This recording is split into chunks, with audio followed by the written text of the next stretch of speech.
Before you listen, if you enjoy the stories and want to hear more, then please consider subscribing. Most of you listening aren't subscribed, so please take this time to subscribe. Turn on notifications so you'll never miss a story and be the first to hear. You'll also be supporting me. Thank you. I remember the time my family and I went on a trip to Istanbul in Turkey.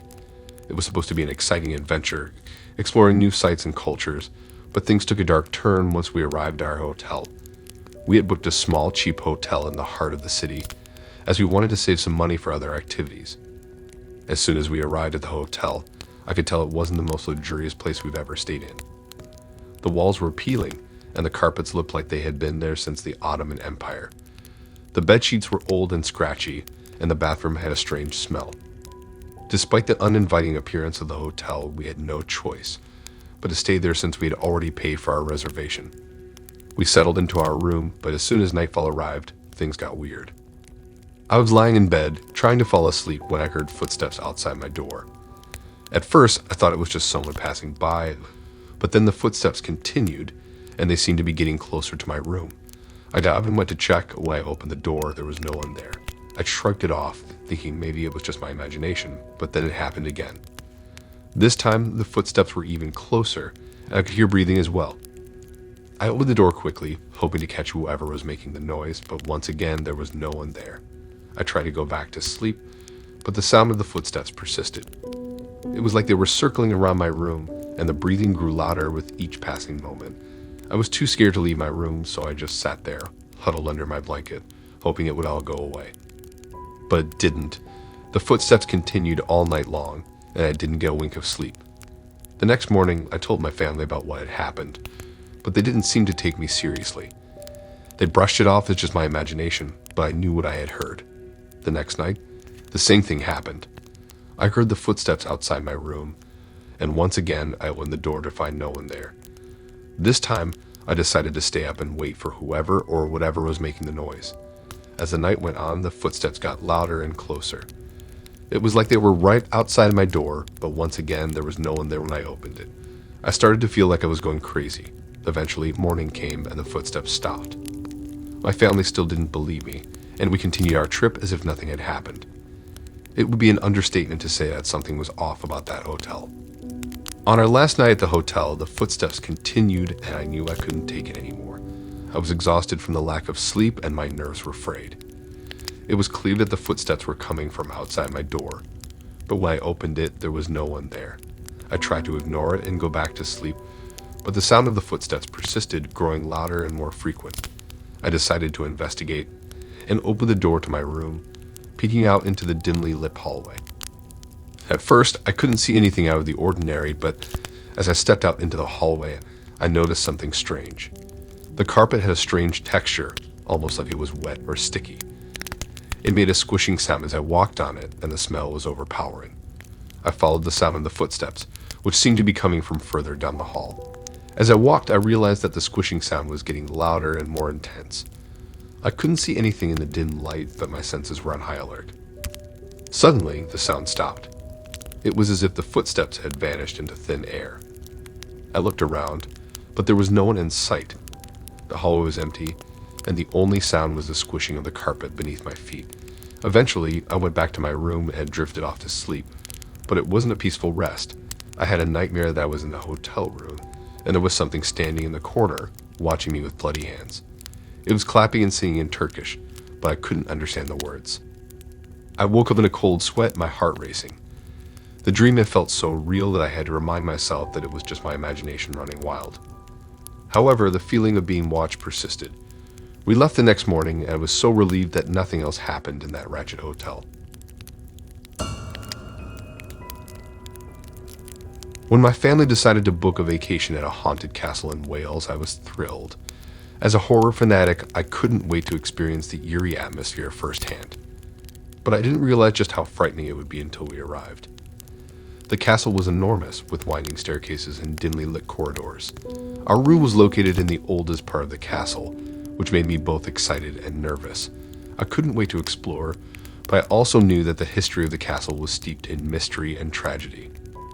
As we made our way up to our room, I could feel my heart pounding with anticipation. When we finally reached the door, my dad struggled to get the key to work, making it feel as if the castle itself was trying to keep us out. But eventually, we managed to get inside, and I was amazed by the room's grandeur. The four-poster bed was huge, and the ancient wooden wardrobe in the corner was something out of a fairy tale. But as we settled in for the night, things started to feel a little off. At first, it was just a rustling sound coming from our luggage, and when we investigated, we found that our clothes had been moved around. We laughed it off, blaming it on our own clumsiness, but as the night went on, things only got stranger. Every time we settled into bed, we would hear something moving in the room. At first, we tried to ignore it, but eventually, it became impossible. We would hear the sound of footsteps walking around the room, but when we turned on the lights, there was no one there.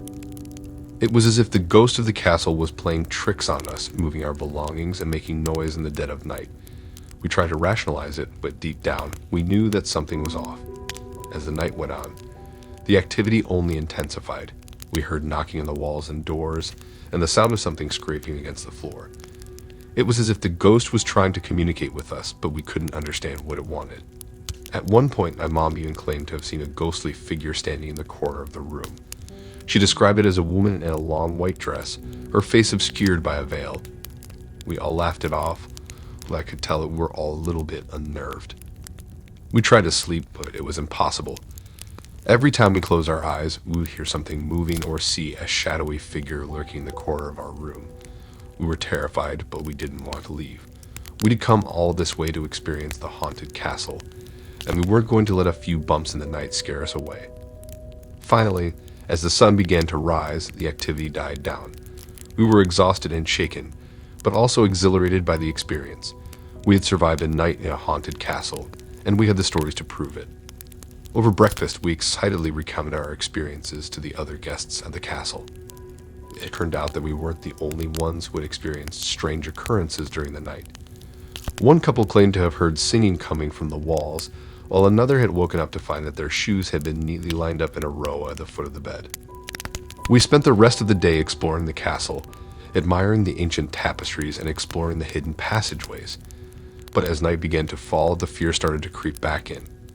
As we settled into bed for the second night, we braced ourselves for another round of ghostly activity. But to our surprise, the night was completely silent. We slept soundly, and when we woke up in the morning, everything was exactly as we had left it the night before. We couldn't believe it. Had the ghost decided to leave us alone? Or had our fear somehow fueled the activity the night before? We spent the rest of our vacation in the haunted castle, and while we didn't experience anything quite as terrifying as that first night, there was always a feel of fear lingering in the air. Looking back on the experience now, I'm still not sure what to make of it. Was it all just our imagination? Or did we really experience something supernatural in that haunted castle in Wales? Regardless, I'm grateful for the experience. It's not every day that you get to spend the night in a real-life haunted castle, and while it was scary at the time, it's now a memory that I'll treasure forever. If we're talking scary vacations, then let me tell you this. This one time my family and I went on this fun-packed family vacation in the beautiful Canadian wilderness, but it turned into something that none of us could have ever imagined. We had rented a cozy chalet on Airbnb in a remote area surrounded by tall trees, and it was a perfect place to disconnect from the busy city life and bond as a family. The first few days were great. We went on hikes, cooked delicious meals, played board games, and even roasted marshmallows over a bonfire. We were having a great time and enjoying each other's company. But on the third night, something strange happened that changed everything. It was a cold night, and we had all settled in the living room to watch a movie. As we were watching the film, I noticed something out of the corner of my eye. I turned my head to look at the window, and there it was, a figure just standing there looking at us. At first, I thought it was just a trick of the light or my imagination playing tricks on me.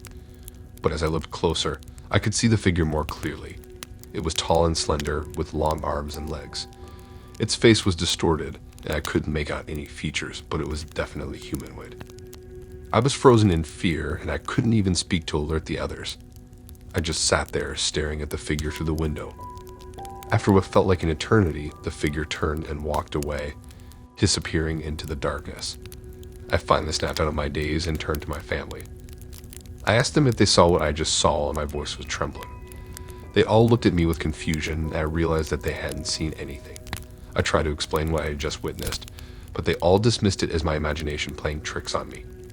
But I knew what I saw, and I couldn't ignore it. As the night went on, we all went to bed, but I couldn't sleep. I kept my eyes fixed on the window, waiting for the figure to reappear. And sure enough, it did. This time, I was prepared. I quickly stood up and ran outside to confront the figure. But as soon as I stepped outside, it was gone. There was no sign of it anywhere, and I was left standing in the cold, dark night feeling foolish and scared. The rest of our vacation was spent with feeling of terror. We tried to ignore what I had seen, but it was always at the back of our minds. We didn't talk about it much, but we all knew that something strange had happened. One night we were sitting around the fire, and my brother suddenly spoke up and asked if we remembered that night when we saw that figure outside the window. We all froze, and I felt a quiver run down my spine. My sister said she saw it too, and that she just didn't want to say anything because she didn't want to scare anyone. We all started talking at once, sharing our experiences and trying to make sense of what had happened. We still didn't have any answers, but it was comforting to know that we weren't alone in our fear. The last night of our vacation, we were all sitting in the living room, and suddenly the lights went out. We all jumped up, startled, and my dad went to investigate. He found that the circuit breaker had tripped, but we couldn't figure out why. We had barely used any electricity that day, and it was strange that it would happen now. As we were standing in the dark, trying to figure out what to do, we heard a faint tapping on the window. We all froze, our hearts racing with fear. My dad slowly made his way to the window, and we all watched as he peered out into the darkness. We couldn't see anything. The next morning, we were all still confused about the night before, but we packed our things and headed home. While in the car, I wondered to myself whether it was a person looking to harm us in the isolated area. Who knows what could have happened? Thanks for listening in. If you like these stories and want to hear more, then please subscribe and like and support this new channel. We have more stories for you to listen to.